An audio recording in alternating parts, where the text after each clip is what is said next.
할렐루야.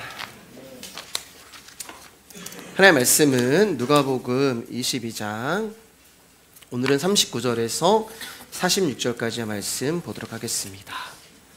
누가복음 22장 39절에서 46절까지의 말씀입니다. 제가 한 절, 여러분 한 절, 마지막 46절은 같이 읽도록 하겠습니다. 누가복음 22장 39절에서 46절입니다. 예수께서 나가사 습관을 따라 감람산에 가심에 제자들도 따라갔더니 그곳에 이르러 그들에게 이르시되 유혹에 빠지지 않게 기도하라 하시고, 그들을 떠나 돌 던질 만큼 가서 무릎을 꿇고 기도하여 이르시되 아버지여, 만일 아버지의 뜻이거든 이 잔을 내게서 옮기시옵소서. 그러나 내 원대로 마시옵고 아버지의 원대로 되기를 원하나이다 하시니, 천사가 하늘로부터 예수께 나타나 힘을 더하더라. 예수께서 힘쓰고 애써도 간절히 기도하시니 땀이 땅에 떨어지는 핏방울같이 되더라. 기도 후에 일어나 제자들에게 가서 슬픔으로 인하여 잠든 것을 보시고 이르시되 어찌하여 자느냐, 시험에 들지 않게 일어나 기도하라 하시니라. 조금만 줄여주세요.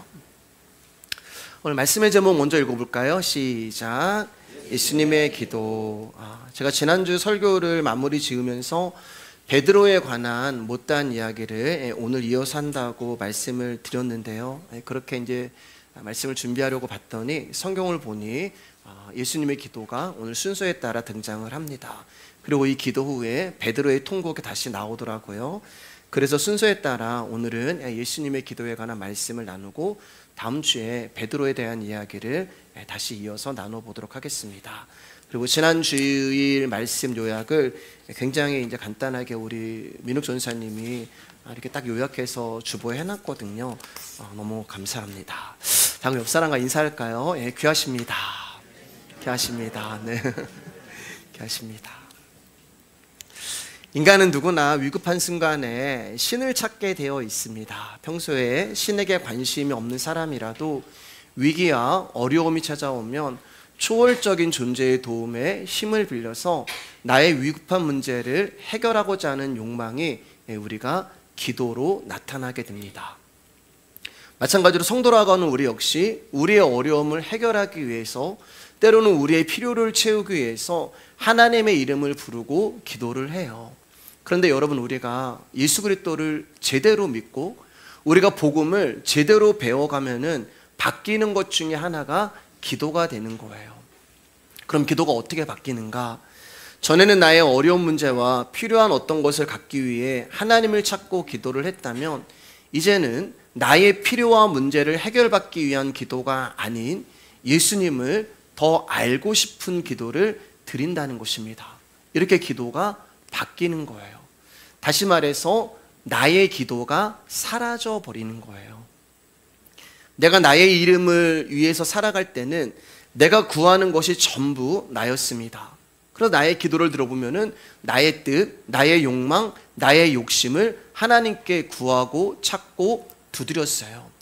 그러니까 모든 것의 중심에는 내가 있었습니다. 그러니 항상 내가 원하는 것을 구하고 찾고 두드릴 수밖에 없었던 거예요.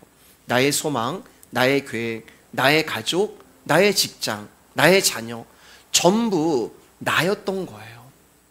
근데 복음을 알게 되고 예수 그리스도의 십자가가 무엇인가를 배우게 되면서 점점 나라는 존재의 기도는 사라지고 예수 그리스도를 더 알고 싶은 그 마음으로 바뀌게 되는 것입니다. 로마서 8장 26절입니다. 시작. 이와 같이 성령도 우리의 연약함을 도우시나니 우리는 마땅히 기도할 바를 알지 못하나 오직 성령이 말할 수 없는 탄식으로 우리를 위하여 친히 간구하시느니라. 복음을 안다는 것은 예수의 영이 우리를 찾아오셔서 내 안에서 주인 되어 주신다는 말이에요. 그분이 내 안에서 주인이 되어 주시기 위해서는 나라는 존재를 부수시고 박살을 내시고 깨뜨리시는 작업을 하십니다. 왜냐하면 예수 그리스도를 알게 못하게, 예수님을 알지 못했던 때는 내가 주인이었거든요. 그래서 그분이 내 인생 가운데, 내 삶 가운데 주인이 되기 위해서는 나라는 존재를 죽여버리시는 작업을 하셔야 되는 거예요. 그렇게 우리 인생에서 일하시는 성령님으로 인하여서 저와 여러분이라는 존재는 더 박살이 나면서 작아지고 없어지고, 그렇게 나의 목적이 사라지고 나의 계획이 무너지고 나의 바람이 없어지는 거예요. 그렇잖아요, 여러분. 나라는 존재가 점점 작아지고 없어지면은 나의 욕망과 계획과 바람이 없어지는 것입니다. 그리고 그렇게 무너진 자리에, 나라는 존재가 무너진 자리에 결국에는 그분의 목적과 계획과 그분의 섭리와 소망만이 남게 되는 것입니다. 그러면서 나의 기도가 조금씩 바뀌어 가는 거예요. 나의 원함 속에 그분의 원함이 들어와서 나의 원함을 박살을 내니까 하나님의 원함만 남게 되고, 나의 소망 속에 그분의 소망이 들어오셔서 나의 소망을 부수시니까 하나님의 소망만 남게 되는 것입니다. 우리는 마땅히 기도할 바를 알지 못하나, 우리는 어떻게 기도하는지도 모르는 사람이에요. 또 이 말은 우리가 드리는 기도는 하나님이 받으시는 것이 아니란 말입니다. 왜냐하면 우리는 전부 나의 뜻과 욕망만을 내어놓는 기도이고 존재이기 때문에 그래요. 그래서 하나님이 그 기도는 내가 받지 않아, 우리는 마땅히 기도할 바를 알지 못하나. 그래서 그분의 영이 우리 안으로 들어오셔서 나라는 존재로 가득 차 있는 우리를 보시고 탄식하시는 거예요. 그리고 우리의 원함 속에 당신의 원함을 집어넣으시고 우리 속에서 당신의 원함으로 친히 강구를 하시는 것입니다. 그러면 우리를 찾아오시는 성령 하나님께서 우리 안에서 무슨 강구를 하시겠어요? 너 잘 먹고 잘 살아라, 너 부자 되라, 너 병 고쳐라, 그런 기도를 해주시겠어요? 우리 안에 찾아오신 성령님이 우리를 위하여서 친히 강구하시는 기도는 오직 하나님의 아버지 뜻만 구하는 것입니다. 하나님의 아버지, 하나님 아버지의 뜻만 구하시는 거예요. 그래서 우리 안에 계신 성령님이 우리로 하여금 하나님의 아버지의 뜻을 구하게 만들어 버리는 거예요. 전에는 나의 뜻을 구했단 말입니다. 나의 욕망과 나의 소망을 구했단 말이에요. 그런데 어느 날 보니까 내가 예수 그리스도를 구하고 있고 하나님 나라를 구하고 있는 거예요. 우리가 하는 게 아니라 내 안에 오신 성령님이 친히 내 안에서 중보를 하시면서 그렇게 하나님께 기도를 하고 있는 거예요. 우리 안에서 기도하시는 그분의 영으로 인하여 점점 나라는 존재가 없어지는 것입니다. 나의 원함도 사라지고 나의 소원도 사라지고 나의 욕심도 사라지고 나의 욕망도 사라지고, 그러다 보니까 어느 날 보니까 내 안에 하나님 나라가 이 땅보다 더 커져 있고, 어느 날 보니까 내 안에 예수 그리스도가 이 땅보다 더 커져 있고, 어느 날 보니까 그분의 은혜가 나를 살게 하시고, 어느 날 보니까 그분의 사랑이 나를 충만하게 하시고, 어느 날 보니까 그 사랑으로만 가슴이 벅차고, 어느 날 보니까 그 복음으로만 내가 감사하게 되고, 어느 날 보니까 그분만을 찬양하고 그분만을 사랑하고 더 사랑하게 만들어 버리시는 거예요. 그게 하나님의 영이 우리 안에서 하시는 일이고, 이게 하나님이 우리에게 원하시는 기도가 되는 것입니다. 그럼 이제 이런 질문이 찾아온단 말이에요. 그러면 목사님, 예수님만 구하라고 하면은, 하나님의 뜻만 구하라고 하면은 우리가 인생을 살아가면서 나에게 필요한 것들, 내가 원하는 것들은 기도하지 말라는 것인가요? 라는 질문이 생기게 돼요. 요한복음 3장 16절입니다. 시작. 하나님이 세상을 이처럼 사랑하사 독생자를 주셨으니 이는 그를 믿는 자마다 멸망하지 않고 영생을 얻게 하려 하심이라. 왜 우리가 이런 의문이 생기고 질문이 생기는가? 하나님이 원하시는 기도가 무엇인지를 모르기 때문에 그래요. 여러분, 기도는 우리가 세상에 필요한 무언가를 하나님께 구해서 받는 것이 아닙니다. 내가 원하는 것을 하나님께 구해서 얻어내는 것이 아니에요. 그것은 여러분 비나이다 하며 우상을 숭배하는 자들이다 하는 기도가 되는 것입니다. 그러면 성경이 말하는 기도는 무엇인가? 우리에게 필요한 어떤 것을 하나님께 정성과 열심을 다하여 얻어내는 것이 아니라 하나님이 우리에게 주신 것을 받는 것을 기도라고 하는 것입니다. 하나님이 우리 가운데 주셨단 말이에요. 그것을 받아내는 것이 기도예요. 그럼 하나님이 우리 가운데 주신 게 뭐예요? 하나님이 세상을 이처럼 사랑하사 독생자를 주셨으니. 하나님이 우리 가운데 주신 것은 돈이 아니에요. 하나님 우리 가운데 주신 것은 명예도 아닙니다. 하나님 우리 가운데 주신 것은 권세도 아니고, 하나님 우리 가운데 주신 것은 건강도 아니고, 하나님이 우리 가운데 주신 것은 예수 그리스도밖에 없는 거예요. 그러니까 우리는 내가 원하는 거, 또 세상을 살아가는 데 필요한 어떤 것을 하나님이 주시길 구하지만, 하나님은, 여러분 죄송하지만 하나님께서 우리 가운데 주실 수 있는 거, 하나님이 내어놓을 수 있는 것은 예수님밖에 없어요. 항상 예수님밖에 없고 오직 예수님밖에 없습니다. 자, 그럼 이게 무슨 말인가? 우리가 열심히 나의 필요와 소원과 원함을 달라고 하나님 앞에 기도해도 하나님은 야, 미안하다, 나는 너에게 줄 수 있는 게 예수밖에 없다, 그 말이 되는 거예요. 여러분이 여러분의 소원을 이루어달라고, 소망을 채워달라고 열심히 구하고 찾고 두드리고 기도해도 우리에게 응답으로 오는 것은 항상 예수님밖에 없고 오직 예수님밖에 없다는 말입니다. 즉, 내가 돈을 구해도 하나님은 우리 가운데 예수님밖에 주실 수가 없어요. 왜냐하면 예수님만 주셨으니까요. 내가 건강을 구해도 하나님은 우리 가운데 예수님밖에 주실 것이 없어요. 자녀를 기도해도 하나님은 우리 가운데 예수님밖에 주실 게 없어요. 관계를 위해서 기도해도, 직장을 위해서 기도해도, 사업을 위해서, 가족을 위해서 전부 다 우리의 기도의 응답은 예수 그리스도로밖에 오지 않는다는 말이에요. 마태복음 6장 8절입니다. 시작. 그러므로 그들을 본받지 말라. 구하기 전에 너희에게 있어야 할 것을 하나님 너희 아버지께서 아시느니라. 여기 보면은 너희에게 있어야 할 것 이렇게 얘기하잖아요. 아직 없다는 말이에요. 예. 우리에게 필요한데 지금 없는 어떤 것을 말하는 것입니다.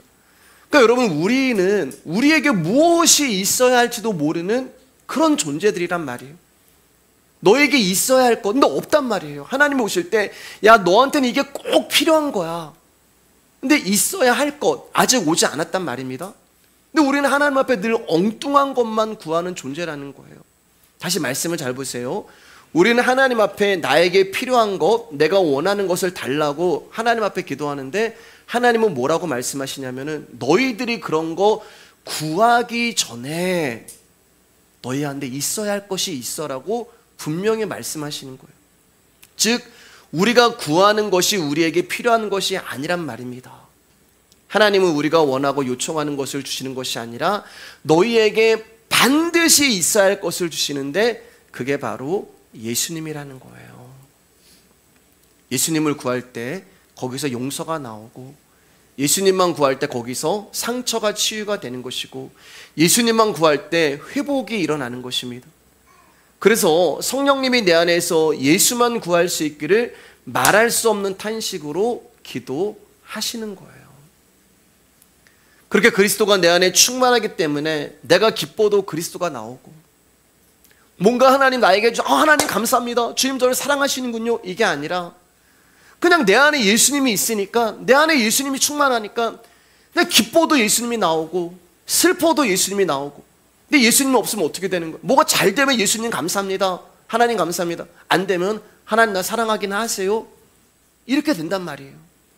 근데 우리 안에 예수 그리스도가 계시면 기뻐도 예수 그리스도가 나오고, 아파도 예수 그리스도가 나오고, 억울해도 예수 그리스도가 나오고, 슬퍼도 예수 그리스도가 나오고, 성공해도 예수님이 나오고. 전에는 내가 나왔는데 이제는 그리스도가 나오는 거예요. 왜냐하면 하나님이 우리 가운데 주신 분은 예수 그리스도밖에 없기 때문에 그렇습니다. 그러니까 자신의 기도가 사라진다는 말은 자신을 향한 자기 사랑은 죽고 죽어야 할 존재에 지나지 않은 나 같은 자에게 베풀어진 하나님의 사랑의 결정체인 예수님만 남는 것을 의미하는 것입니다. 그러니까 여러분, 지금 내가 처해 있는 환경, 내가 처해 있는 상황, 어려움, 눈물, 아픔 등이 때로는 힘들고 괴롭고, 그래서 하나님이 나를 사랑하지 않는 것처럼 느껴지고 보일지라도, 여러분, 우리가 절대자 하나님을 믿는다면은 하나님이 우리에게 그 상황과 그 필요와 그 환경과 그 사람이 있어야 했고 필요했기 때문에 그곳에 있게 하시는 것이고, 그 사람을 만나게 하신 것이고, 그 일이 일어나게 하신 거라는 거예요. 그럼 목사님 어떻게 기도해야 되나요? 여러분, 맨날 주십시오, 바꿔주십시오, 떠나가게 해주십시오라고 달라고 원하고 무언가 내 소원이 이루어지길 구하는 그런 기도가 이제 아니라, 하나님, 이 일의 끝에는 당신의 계획과 섭리가 있음을 믿습니다. 이해가 안 되고 하나님의 권세가 저를 긍휼히 여겨 주셔서 이해가 안 되는 일이지만 그 은혜가 저를 채우고 살릴 줄 믿습니다. 이 일을 통하여서 하나님을 더 알게 하시고 이 일을 통하여서 예수님을 더 배우게 하시고 예수님을 더 사랑하게 하여 주시옵소서. 하나님의 권세가 이 일 끝에 어떻게 일하시는가를 보여주십시오. 그런 기도로 바뀌어야 된다는 거예요. 여러분, 원고에 없는 말이지만 사실은 제가 이제 임직식과 위임식을 준비하면서 아픔이 있었잖아요. 어려움이 있었습니다. 많은 얘기들이 저한테 들려왔어요. 왜 임직식을 하려고 하냐? 왜 교회가 잘 되는데 왜 이렇게 하냐고 하냐? 그래서 제 안에 많은 그 혼란이 찾아왔고 어려움이 찾아왔어. 내가 잘못한 것인가? 내가 실수한 것인가? 내가 하나님의 뜻보다 나의 뜻을 더 내세우는 것인가? 그런 고민을 굉장히 많이 했어요, 여러분. 근데 여러분, 제가 주님 앞에 기도하면서 이 기도를 드렸단 말입니다.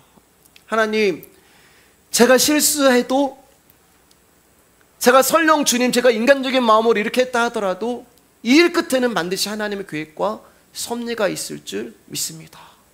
주님, 저를 긍휼히 여겨주시고 주님, 우리 교회를 긍휼히 여겨주셔서 하나님 우리 교회를 이끌어 가시는 것을 주님 보게 하여 주십시오. 여러분, 그렇게 기도가 바뀌길 주님의 이름으로 축복합니다. 오늘 본문을 보면 예수님이 기도하시잖아요. 예수님이 하나님을 찾으며 기도하십니다. 예수님이 유월절 만찬을 통해서 당신의 살과 피를 먹고 마시라 하면서 자신의 십자가 죽음을 구체적으로 말씀을 하셨어요. 그 식사 중에 제자 중에 한 사람이 가룟 유다가 배반할 것을 말씀하셨고, 주님, 나는 아니지요 라는 제자들의 배신과 다른 사람은 다 주님을 버려도 나는 당신을 버리지 않겠습니다라고 다짐하는 베드로가 지난주에 예수님을 3번 부인하는 것에 대해서도 우리가 말씀을 나눴습니다. 그렇게 주님께서 당신의 십자가를 준비하시고 유월절을 지내시면서 이제 예수님은 제자들과 함께 습관을 따라 감람산으로 가셔서 십자가를 앞에 두고 하나님께 예수님이 기도를 하세요. 사람은 연약한 존재라 하나님의 도움이 없으면 살아갈 수 없는 존재이기에 끊임없이 하나님을 구하는 기도를 드릴 수밖에 없습니다. 그러면 예수 그리스도는 왜 기도하실까? 여러분, 예수님은 하나님이시잖아요.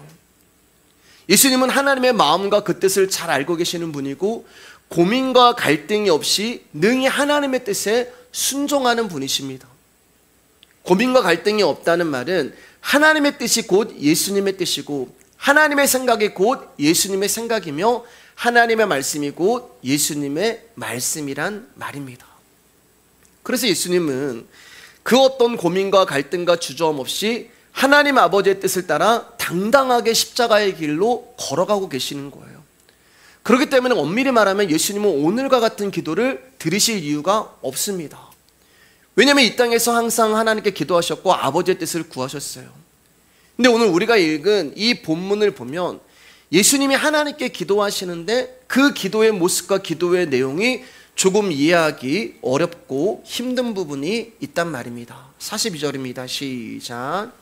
이르시되 아버지여, 만일 아버지의 뜻이거든 이 잔을 내게서 옮기시옵소서.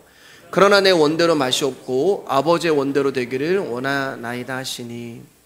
지금 예수님의 기도를 자세히 보면 마치 예수님이 십자가를 지기 싫은 것처럼 기도하고 계세요. 십자가를 지기 싫으셔서 고민하시고 슬퍼하시고 죽을 것 같다고, 다른 복음서 보면 그렇게 고백하세요. 죽을 것 같다고 하시면서 심지어 하나님, 할 수만 있다면은 이 잔을 나에게서 지나가게 해주세요. 마치 할 수만 있다면 제가 십자가 안 지게 해주세요. 그런 기도를 하고 계신단 말입니다. 광야에서 40일 금식을 하면서도 마귀에게 당당하게 말씀으로 승리하신 그 자신감과 승리의 기계는 다 어디 가버리고 지금 예수님의 모습은 연약함과 나약한 모습을 넘어 너무 애잔하게 보이기까지 해요. 어떤 분들은 이런 예수님의 모습을 보고 예수님도 우리와 같은 성정을 지닌 인간이기 때문에 십자가의 죽음을 앞에 놓고 얼마나 그게 두렵고 얼마나 무섭고 얼마나 아프고 얼마나 고통스러우셨으면 이렇게 기도를 하셨겠냐라고 이야기를 합니다. 또 기독교를 비판하기 좋아하는 사람들은 예수님의 슬픔과 고민을 죽음에 대한 두려움으로 이야기하면서 예수 역시 평범한 인간에 불과할 뿐이다라고 조롱합니다.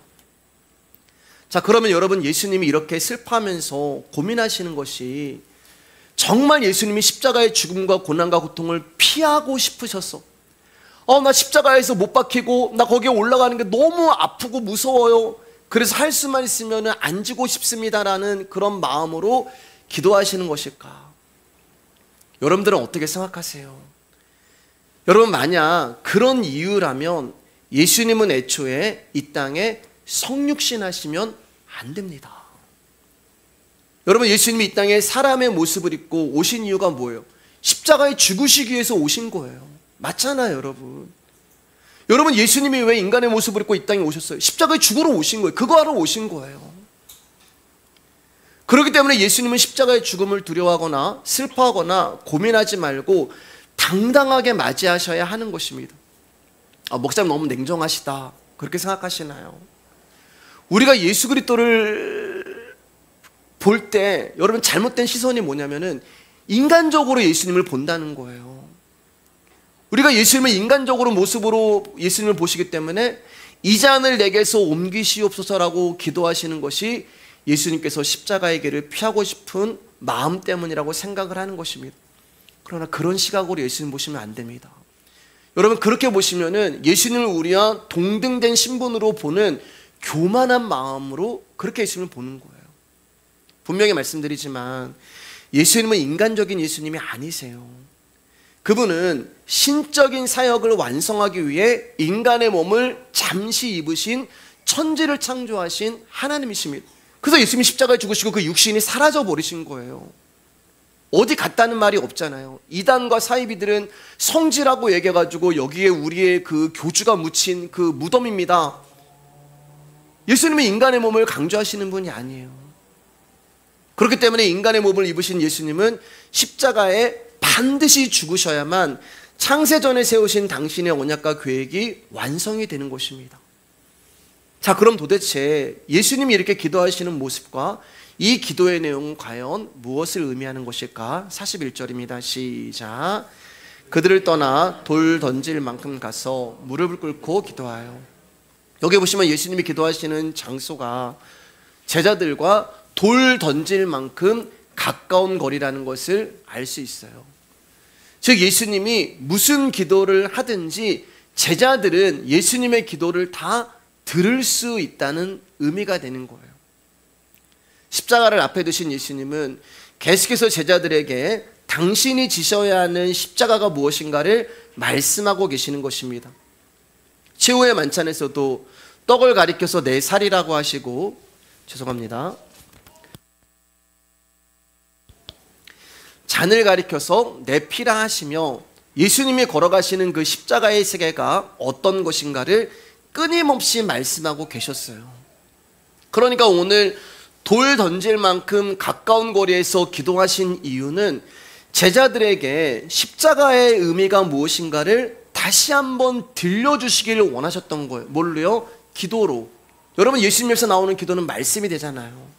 즉, 예수님의 기도 안에 담겨있는 복음의 진리를 들으라고, 너 옆에서 들으라고 예수님이 제자들에게 당신의 기도를 들려주고 계셨던 것입니다.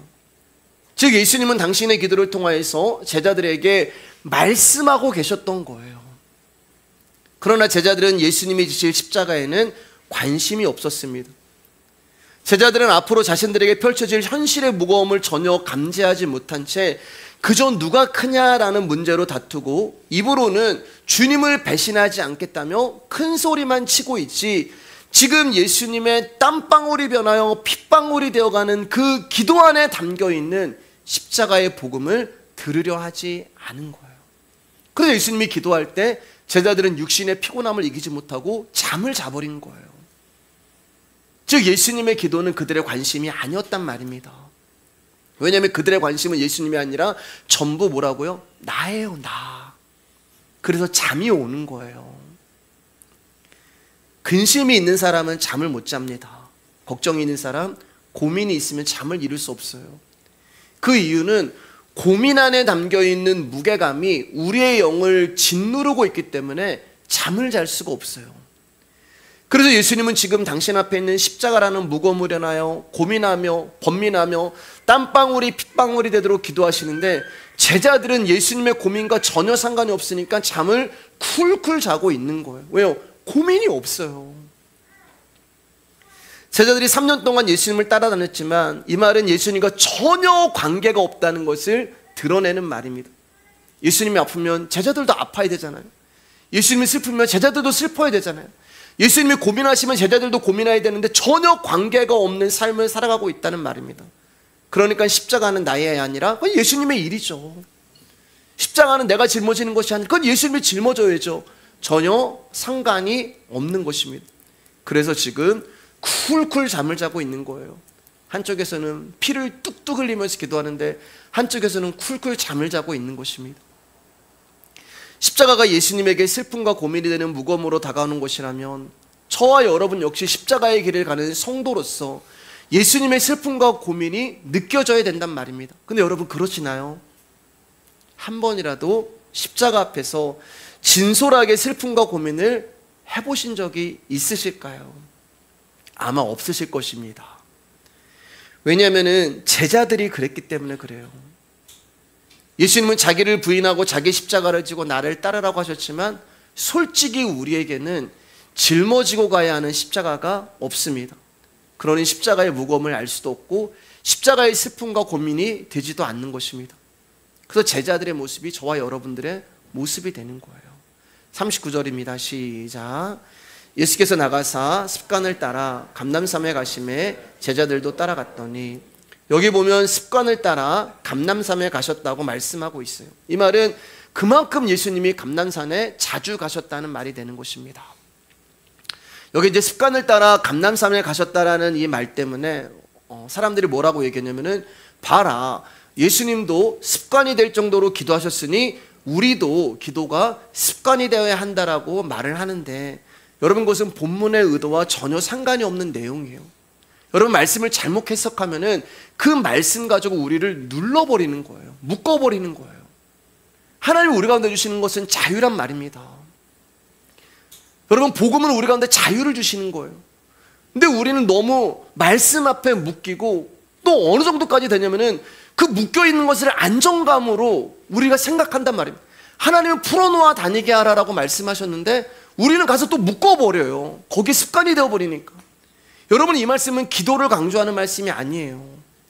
성경 어디에도 기도가 습관이 되어야 한다고 말씀하지 않으십니다. 말씀 정확하게 보셔야 돼요. 습관을 따라 감람산에 가셨다고 말씀하시지 습관처럼 예수님이 감람산에 가셔서 기도하셨다라는 말씀이 없단 말입니다. 그러면 예수님이 감람산에 자주 가신 이유가 무엇일까? 우리 누가복음 21장 37절입니다. 시작. 예수께서 낮에는 성전에서 가르치시고 밤에는 나가 감람원이라 하는 산에서 쉬시니, 여기를 보면 예수님은 평소 낮에는 성전에서 가르치시고 밤에는 감람산으로 가셔서 피곤한 몸을 쉬셨음을 알 수 있어요. 그러니까 예수님의 휴식처가 되는 거예요. 이처럼 예수님이 평소 감람산에 가셔서 쉬셨다는 것은 제자들은 다 아는 사실이었고, 돈을 받고 예수님을 팔아버리기로 작정한 가룟 유다 역시 예수님이 감람산에 자주 가셨다는 것을 아는 사실이었습니다. 그래서 유다가 병사들을 데리고 예수님을 잡으려고 그 로마 병사들을 데리고 왔을 때 어디로 가요? 여기저기 다니지 않아요. 예수님은 어디 계실까? 주저하지 않고 감람산으로 갑니다. 예.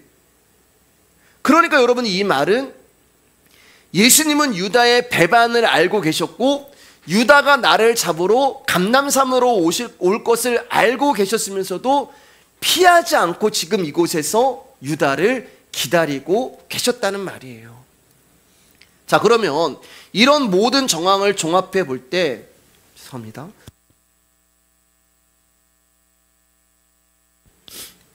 예수님은 하나님이 당신에게 맡기신 사명을 이루기 위해 주저없이 십자가의 길로 가고 계심을 볼 수 있어요. 자, 그러면 예수님은 하나님이 맡기신 십자가의 길을 주저없이 가면서 유다가 나를 잡으러 이리로 올 것을 알고 계시면서 왜 지금 기도를 아버지 할 수만 있다면 저 십자가 안 지게 해주세요.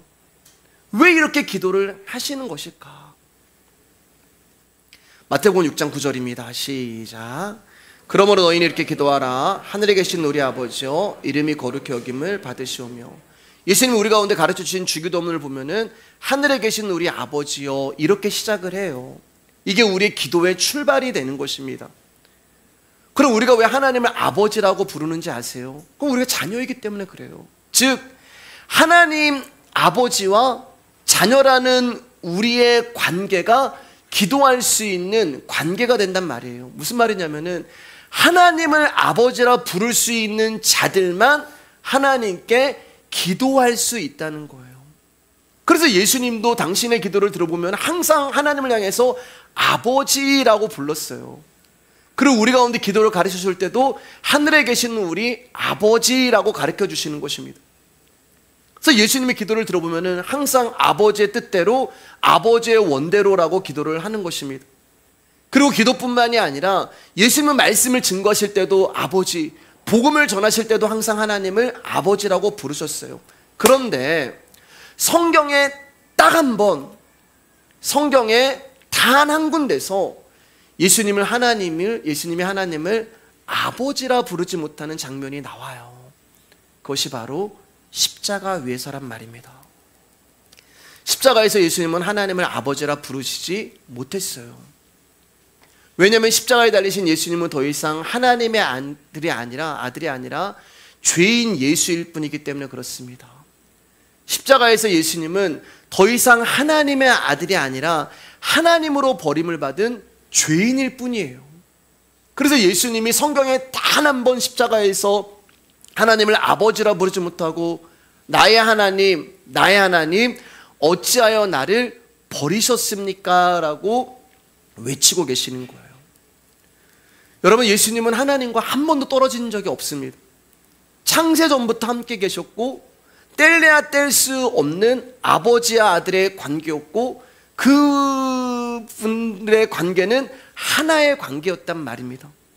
근데 십자가 위에서는 하나님과 죄인의 관계가 되어 단절이 되어 버리는 거예요. 한 번도 아들 예수께 등을 돌리지 않으셨던 하나님 아버지가 당신의 아들 예수가 십자가에 오르실 때 그 아들에게 등을 돌리셨고 직접 자기 아들에게 저주를 내리셨고 심판을 내리셨던 거예요. 이로 인하여 아들이 아버지 안에, 아버지가 아들 안에 있었던 그 연합과 일치가 깨어지고 박살이 나와버린 것입니다.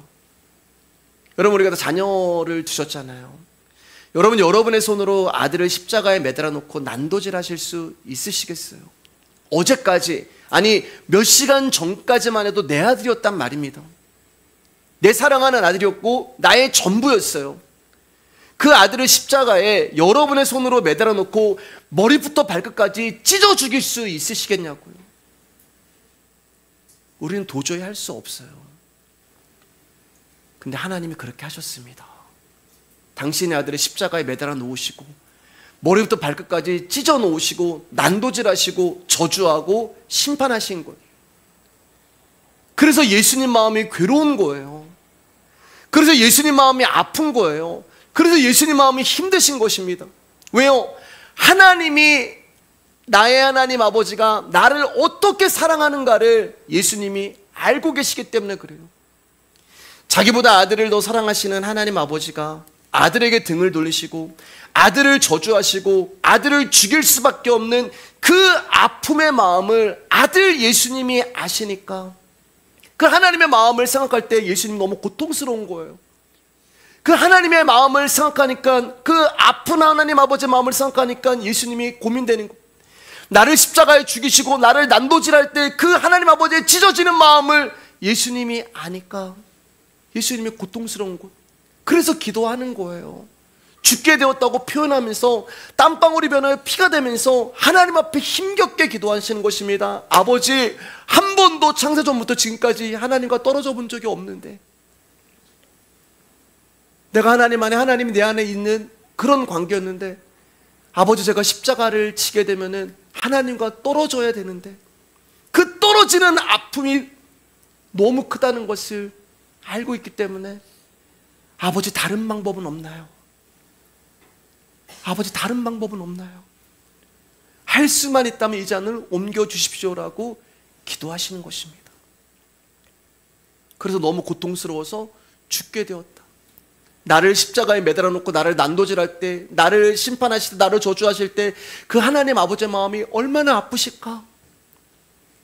그러니까 예수님은 자신의 십자가의 고통이 무서워서가 아니라 두려워서가 아니라요, 한 번도 떨어져 본 적이 없는 아버지의 단절, 그리고 그토록 사랑하는 아들과 단절이 되어 슬퍼하시는 아버지의 마음을 헤아리시고 그렇게 아파하셨던 것입니다. 그게 주님의 고민이었고 그 주님의 고통이었어요. 그것을 두 글자로 지옥이라고 하는 거예요. 지옥. 여러분, 지옥이 뭐예요? 지옥은 하나님과 단절된 상태를 지옥이라고 이야기합니다. 하나님을 알지 못하는 상태를 지옥이라고 얘기하는 거예요. 즉, 아버지와 아들의 관계가 끊어진다는 것은 생명력이 끊어진다는 말입니다. 그래서 지옥을 사망이라고 이야기하고 죽음이라고 이야기하는 거예요. 그러니까 지금 예수님을 모르고 살아가는 자들은 전부 지옥을 이미 살아가고 있는 거예요. 여러분, 사도신경 한 부분 보겠습니다. 시작. 십자가에 죽으시고 음부에 내려가사 지옥에 가셨다가 장사한 지 사흘 만에 부활하셨다. 이제 가로친 것은 사도신경의 원문이 돼요. 여러 가지 이제 일이 있습니다. 죽은 자들 가운데 가셨다라고 표현하시기도 하고, 음부에 내려갔다, 지옥에 가셨다라는 표현도 합니다. 근데 우리나라에서 이게 너무 이제 해석하기가 어려운 거예요. 사도신경 원문 그대로 하면은. 우리가 사도신경 원문 그대로 하면은 십자가에 죽으시고 지옥에 가셨다가 장사한 지 사흘 만에 부활하셨습니다, 이렇게 고백을 해야 된단 말이에요. 근데 이게 이상하잖아요. 왜 죽으셨는데 지옥에 가셨어? 그래서 이 부분을 살짝 뺀 거란 말입니다. 이 괄호 안에 있는 것이 너무 난해하고 어렵기 때문에요. 왜냐하면 문자 그대로 해석을 하면 예수님이 십자가에 죽으시고 3일 동안 지옥에 가셔서 복음을 증거하고 오셨다? 이런 해석이 엉뚱한 해석이 되기 때문에 그래요. 그래서 이 부분을 삭제했습니다. 근데 원문에는 이 내용이 있단 말이에요. 자, 그러면 여러분 이해가 되시죠? 지옥이 뭐라고요? 하나님 아버지와 단절이 된 상태가 지옥이란 말입니다. 그래서 사도신경에서 예수님이 십자가에 죽으시고 단절이 됐으니까 지옥을 경험하시는 거예요. 하나님과의 단절이 된 그 상태, 지옥을 경험하시고 장사한 지 사흘 만에 부활하셨다, 이렇게 사도신경이 고백이 되는 것입니다. 베드로전서 3장 18절 19절입니다. 시작. 그리스도께서도 단번에 죄를 위하여 죽으사 의인으로서 불의한 자를 대신하셨으니 이는 우리를 하나님 앞으로 인도하려 하심이라. 육체로는 죽임을 당하시고 영으로는 살리심을 받으셨으니 그가 또한 영으로 가서 옥에 있는 영들에게 선포하시느니라. 자꾸 여러분 이것을 가지고 예수님이 십자가에 죽으시고 3일 동안 예수님 뭐 하셨냐? 옥에 가셔가지고 지옥에 가가지고 복음을 듣지 못한 자들에게 복음을 전하셨다, 이렇게 해석하는데 여러분 이상한 해석입니다. 우리가 말씀드렸지만 지옥은 하나님과 단절된 상태를 말하는 거예요. 저와 여러분들은 다 죄로 인해서 하나님과 단절되어 옥에 갇힌 자들이었단 말입니다. 근데 예수님이 십자가에서 그 지옥을 경험하시고 우리에게 끊어져 버린 하나님과의 관계를 당신의 생명으로 선포하심으로 그 관계를 다시 이어지고 계시는 거예요. 여러분, 예수님은 하나님이십니다. 그런데 그 하나님이 이 땅에 피조물의 몸을 입고 오셨어요. 그 자체가 만물의 주이신 하나님께는 지옥과 같은 거예요. 생각해 보세요. 여러분, 창조주 하나님이 벌레가 되셨어요. 그 상태가 이미 지옥이란 말입니다. 뿐만 아니라 그분은 이 땅에서 머리 들 곳도 없이 가난한 삶을 사셨고 순환의 삶을 사셨으며 심지어 피조물에게 잡혀 수모를 당하시기까지도 하셨습니다. 그러나 그 중에서 그분을 가장 고통스럽게 했던 것은 십자가의 죽음도 아니라 성자 예수님이 성부이신 하나님과 아주 잠시이지만 단절의 경험을 하신 것이 예수님께는 지옥이었어요. 그 단절의 상태가 예수님께는 지옥과 같은 고통이었습니다. 그래서 예수님이 할 수만 있다면 이 잔을 저에게서 옮겨주십시오라고 기도를 하고 계신 것입니다. 42절입니다. 시작. 일시다 아버지여, 만일 아버지의 뜻이거든 이 잔을 내게서 옮기시옵소서. 그러나 내 원대로 마시옵고 아버지의 원대로 되기를 원하나이다 하시니, 예수님은 뭐라고 또 기도하시냐면 그러나 나의 원대로 마시옵고 아버지의 원대로 하옵소서라고 기도를 합니다. 여러분, 예수님의 원함은 뭐예요? 아버지와의 단절이 너무 고통스러워서 십자가 말고 다른 방법을 구하는 것이었습니다. 그래서 이 잔을 나에게서 옮겨주세요 할 수만 있다면 이렇게 기도를 하시는 거예요. 근데 예수님의 기도를 보면은 예수님의 원함이 사라지죠. 내 원대로 마시옵고, 예수님의 원함이 사라진단 말이에요. 그리고 뭐가 남아요? 아버지의 원함만 남는 것입니다. 자, 그럼 예수님의 원함은 사라졌어요. 십자가에, 다른 십자가는 없어요. 그러면 아버지의 원함은 무엇일까? 하나님의 원함은 뭐예요? 너 십자가에 죽어라요. 그게 하나님의 원함입니다. 예수야, 너의 뜻을 접고 나의 뜻인 십자가를 지고 죽어서 내가 선택하고 부르신 백성들을 죄에서 구원해라. 이게 아버지의 뜻이었어요. 그럼 십자가는 누가 계획하고 누가 이루시는 거예요? 하나님이에요. 십자가는 하나님에 의해서 세워진 것입니다. 당신의 아들을 죽이시기 위해서 하나님이 창세전에 이 모든 것들을 계획하시고 세우시고 이루신 거예요. 그래서 예수님이 십자가를 앞에 두고 할 수만 있다면 이 잔을 옮겨달라고 하심에도 불구하고 하나님 아버지는 당신의 뜻을 굽히지 않으신 것입니다. 왜냐하면 하나님이 이미 창세전에 언약을 하셨기 때문에 그래요. 그리고 하나님은 당신이 하신 말씀을 반드시 성취하셔야 되고 그 약속은 이루어져야 되고 그 뜻은 반드시 준행이 되어야 하기 때문에 그렇습니다. 하나님의 뜻 앞에서 저와 여러분의 뜻은 사라져야 할 것들이에요. 애초부터 하나님의 창조 질서에 인간의 뜻은 없습니다. 오직 하나님의 뜻만이 존재하고 그 뜻에 순종하는 것이 하나님이 원하신 세계예요. 그런데 마귀가 인간으로 하여금 자기의 뜻에 눈을 뜨게 함으로써 창조 질서를 깨뜨려 버렸습니다. 그래서 지금도 많은 사람들이 자기의 뜻을 이루기 위해서 하나님의 이름을 부릅니다. 하나님의 모든 뜻 또한 자기를 중심으로 흘러가기를 원하는 거예요. 모든 고난과 어려움에서 다 사라지고 나는 평안만 누리기를 하나님께 구하는 것입니다. 이걸 우리가 하나님께 기도해요. 나의 원함을 가지고 계속 우리는 기도합니다. 근데 예수님은 그렇게 기도하지 않으셨단 말이에요. 나의 원함이 아니라 아버지의 원대로 되어지기를 원합니다. 기도는 내 원함대로 되어지는 것이 아니라 아버지의 원함대로 되어지는 것이 기도의 본질이고 그것이 참된 축복이 되는 것입니다. 43절 읽겠습니다. 시작. 천사가 하늘로부터 예수께 나타나 힘을 더하더라. 이것도 우리가 엉뚱하게 해석을 하는데 예수님이 천사로부터 힘을 받았다는 뜻은 천사가 힘을 줘서 예수님이 금식을 해도 배 안 고프고 지치지 않고 기도했다는 그런 말이 아니에요. 그러면 천사가 힘을 줬다는 말이 무엇인가? 이 천사의 힘은 하나님의 힘이에요. 당신의 아들이 십자가에 죽으러 가실 수 있도록 하나님이 힘을 주셨다는 말이 되는 거예요. 당신의 뜻을 이루시기 위하여 아들 예수를 십자가에 죽이시기 위한 그 힘을 아들 예수에게 주었다는 하나님의 의지와 결단을 말합니다. 자, 이제 말씀을 정리하겠습니다. 자, 그러면 요즘 이제 기도가 뭔지 아시겠어요? 기도라는 것은 나의 원함은 사라지고 아버지의 뜻만 남는 것이 기도입니다. 기도의 세계는 나의 원함을 이루는 것이 아니라 하나님이 원하시는 뜻에 나를 맡겨버리는 것이 기도예요. 우리가 기도할 때 하나님이 우리 가운데 힘을 주시는 이유도 우리의 뜻을 이루라고 힘을 주시는 것이 아니라 하나님 아버지의 뜻을 이루라고 힘을 주시는 거예요. 그래서 예수님이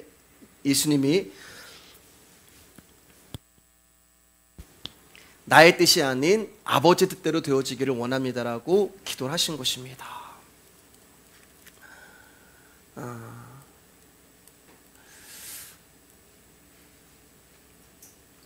우리의 기도는 오직 우리의 뜻을 성취하는 데 집중되어 있어요.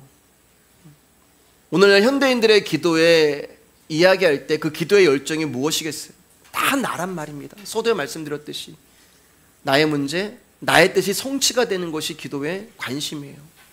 여러분, 근데 그렇게 기도하는 사람은 예수님의 기도를 이해할 수가 없습니다. 나의 뜻을 이루어주시는 것이 아버지의 뜻이고, 내가 원하는 것을 주시는 것이 아버지의 생각이고, 내가 원하는 것을 해주시는 것이 아버지의 일이라고 우리는 생각을 해요. 예수님의 기도를 모르는 사람들. 그래서 우리가 끝까지 우리의 기도를 포기하지 않는 것입니다. 그러나 사랑하는 여러분, 어려운 일이죠. 나의 문제와 뜻을 덮어버리고 하나님 뜻을 구한다는 것은 어려운 일입니다. 그러나 저와 여러분의 인생의 모든 것이 하나님께 달려있고, 저와 여러분의 인생의 모든 마지막이 절대자의 뜻에 이미 의해 결정이 되어 있다는 것을 믿으신다면, 여러분, 우리의 문제를 위해서 기도하되 그 방향이 달라져야 한다는 것입니다. 이제 말씀 마칠게요, 여러분. 여러분, 요새 인생 사시면서 재미있으세요? 인생 살아가면서 재미를 느끼시나요? 저는 이제 요새 TV를 봐도 별 재미가 없더라고요. 볼 것도 없고, 혼자 보니까 이제 또 재미도 없고. 그래서 뭐 이제 드라마 이제 보면, 목사님들 드라마 보시나? 보는데요. 이제 거의 이제 한 편 가지고 한 일주일은 봐요. 그래서 저희 은수나 이제 애들이 와서 아직도 이거 봐? 이제 얘기해요. 오늘 10분 보고, 내일 5분 보고, 뭐 이렇게 이제 봅니다. 재미없잖아요. 여러분, 예수님 믿으면서 재미 느껴보셨어요? 신앙생활 하면서 재미를 느껴보셨나요? 못 느껴보셨다면 제가 재미를 느낄 수 있는 방법을 말씀드리면서 말씀 마치겠습니다. 주님이 원하시는 기도를 통하여 그 재미를 느껴보시길 주님의 이름으로 축복합니다. 이전까지는 여러분이 원하시는 것이 이루어지고 성취되는 것이 여러분의 기도에서 거기서 재미를 느꼈다면, 여러분, 이제는 그분의 뜻이 나의 삶에 이루어지는 것을 느껴보시길 주님의 이름으로 축복합니다. 나를 위하여 무엇을 하실 수 있거든, 나를 향한 아버지의 뜻이 이루어지기를 원합니다라는 기도를 주님 앞에 가지고 구하시기를 소망합니다. 그래서 여러분, 다른 곳에서 인생의 재미를 찾지 마시고요, 하나님의 뜻이 온전히 내 안에서 이루어지고 성취되는 것을 보면서 진짜 재미 좀 느껴보셨으면 좋겠습니다. 그러기 위해서는 어떻게 해야 돼요? 여러분, 예수님을 알아가야 돼요.